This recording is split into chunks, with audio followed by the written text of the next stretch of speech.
absurd.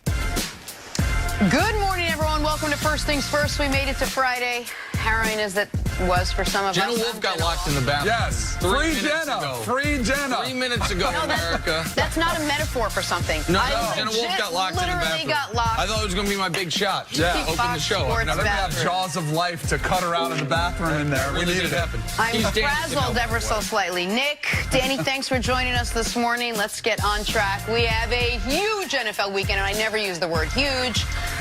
But we start with Week 14 last night in Chicago. They call it Thursday Night Football. Bears and Cowboys, both teams needing a win to make a playoff push. And last night, Chicago pushed just a little bit harder. Mitchell Trubisky looked good, counting for 4 total touchdowns, 300 yards of offense. It was just too much for the Cowboys as they once again come up short against a top 10 defense. Sorry, Jerry. They've now dropped 7 of their last 10 after starting the season 3-0. Sorry, Dak. Former Cowboy Troy Aikman weighed in on the current Cowboys and where this leaves their playoff hopes. I don't know how you come back from this. I really don't, Joe. I mean, for the last 2 weeks, we've heard from them that they were going to get it going. They had a chance at home against the Buffalo Bills to finally beat a team with a winning record. That didn't happen. They got embarrassed in that game. They come here against a team that had a lot to prove but was struggling in a lot of areas, and it was the same old story. And so, yes, even though we knew before this game kicked off that it didn't matter if they lost, they were still going to be in contention. I don't know how you sell that if you're Jason Garrett or Jerry Jones or anyone. When you have a performance like that to say, hey, but we're still alive. I mean, hey, we'll go play this week against the Rams, and it's all Garrett or Jerry Jones or anyone. When you have a performance like that to say, hey, but we're still alive. I mean, hey, we'll go play this week against the Rams, and it's all right out in front of us. And I don't think the players hear that. I wouldn't hear it if I were them. And this is on the players as much as it is on the coaches.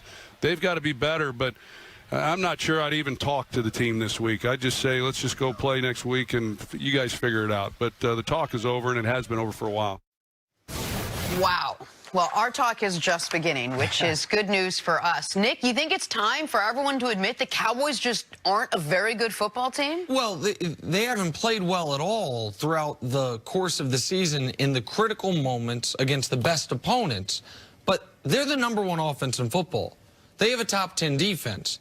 The number 2, 3, and 4 offenses in football are combined 28 and 8 in Baltimore, Seattle, and Kansas City. Seattle and Kansas City do not have top 10 defenses to go along with their top 4 ranked offense. You can't have the #1 offense and a top 10 defense and not, in theory, be a good football team. The team they lost to yesterday, the Chicago Bears, has statistically a slightly worse defense, the 11th ranked defense, and the 29th ranked offense. So why is one team 7-6 and the other team 6-7? Well, because of coaching, because of the inability to make the critical plays in the critical moments, and because once again, Danny, last night, the Cowboys were punched back and they just folded. The big bully who nobody wants, even though they're not really bullying anybody, but metaphorically, the bully who is a great front runner, but as soon as someone shows any resistance, goes and runs home. And the reason I liked the Bears last night was the Bears and the Bills, to me, are very similar teams. Defensive-minded, tough teams, questions at quarterbacks.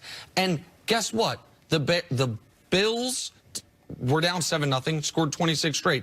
The Bears were down 7-0 and scored 23 straight. Why would it have gone differently than Thanksgiving? It didn't, and that's where the Cowboys are right now. I think the problem can really be boiled down to one thing. I think it is between the ears. I think it is all mental for this team. I mean, you mentioned some of the statistics.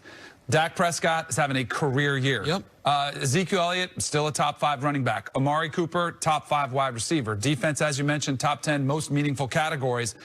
When you watch them play, the first drive was perfect. Yep. They're running, mix of run and pass, moving their way methodically down the field. They take up a lot of the time of possession. The defense forces a takeaway yeah, exactly. right after that? The first quarter was awesome. But as you mentioned, they get punched in the mouth. All of a sudden, they face some adversity. And then you can almost feel the tension on the screen as you're watching the game. They are wound so tight. Here's where I would disagree a little bit with Troy Aikman saying, I don't know what to say to this team. Here's what I would do if I was Jason Garrett. I would call them in today, because a lot of times, you'll have a day off. They'll just say, hey, it's been a rough loss. We've lost 3 games in a row. Just going. I would call them all in, and I would say, all right, and bring the team together. And the team probably would expect, extra film. Maybe the entire team watches the film. We're going to get a tongue lashing or something like that. And I would say, let's get out of here. Let's do some team activity that is just fun. And I know it's really hard to imagine that, but Joe Madden, legendary manager of the Cubs, Ray, outstanding manager, what was he known for? A relaxed atmosphere, getting his players to loosen up somewhat. This team needs to relax. They're trying so hard. They're executing. They're just not getting it done when it matters the most. They need to step away, take a breath.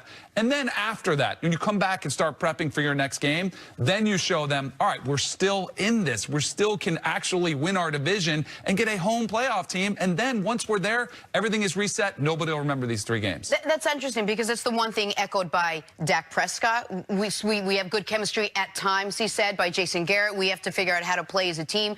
Jerry Jones, after the game last night, said, we have to learn how to win as a football team. Of all the things where we place blame on Jason Garrett, on the run game, on the pass game, on whatever it is, team chemistry was not really one of them coming into this season. Do you feel like the team as a cohesive unit is not playing between the ears? No, I don't think this is a team chemistry issue. I think it's an execution and critical moments issue. I think that if teams have even close to equitable talent as the Cowboys, they cannot make the requisite plays in the critical spots. And that is, I know we're going to talk about coaching all morning, and we should.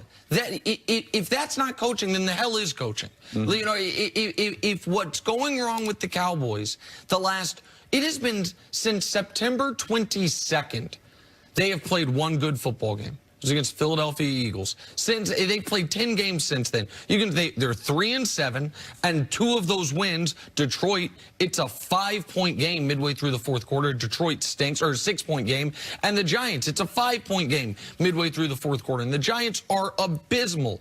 But so you look around the league. The last 10 weeks, Miami's been as good as Dallas. 10 weeks. What is that, 60% of the season? The sample sizes are no longer small. The evidence is no longer something you can dismiss. And the fact that their statistical profile is what I said at the beginning is an indictment on not just the coach, but I'm also going to say the quarterback who has bet on himself, that's great. Okay, you need to find a way to play better in the opening 3 quarters of this football game when you're up against Mitch Trubisky, or you need to find a way to play better in the opening 4 quarters, the entire game, against Buffalo when you're at home against Josh Allen. Dak's got to own some of this too. He absolutely does, but I think it's also, this goes back to where they're just pressing so much. You also had 3 drop passes that could have been critical. Yep. But nobody can get on the same page at the right time. That's their biggest problem right now. And I know Jason Garrett is going to take a bunch of heat, and he's deserved, and if they lose, he's probably fired, and we can all be okay with that. But that's where I do think it was interesting that Troy Aikman did call out the players, because at some point it does have to fall on them. When you see plays that are called and they're not executed correctly, how can you put that on the coaches? Yes, and the perfect example is sort of the same. Remember last week when there was a critical play and he threw it out to Zeke and it bounced to him on the flare, and last night it was a different running back, Olawale. They fullback. Yes, the fullback, and they tried to hit him, and there was clearly a miscommunication there.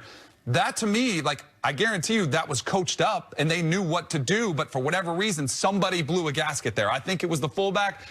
Maybe I'm giving the quarterback too much credit, but it looked like there was some sort of sight adjustment where he's supposed to be ready for it now. Instead, he runs, doesn't even look for the pass, and it ends up short. That was definitely a mistake by Olawale, but they also said right after that Olawale on the year has 0 touches.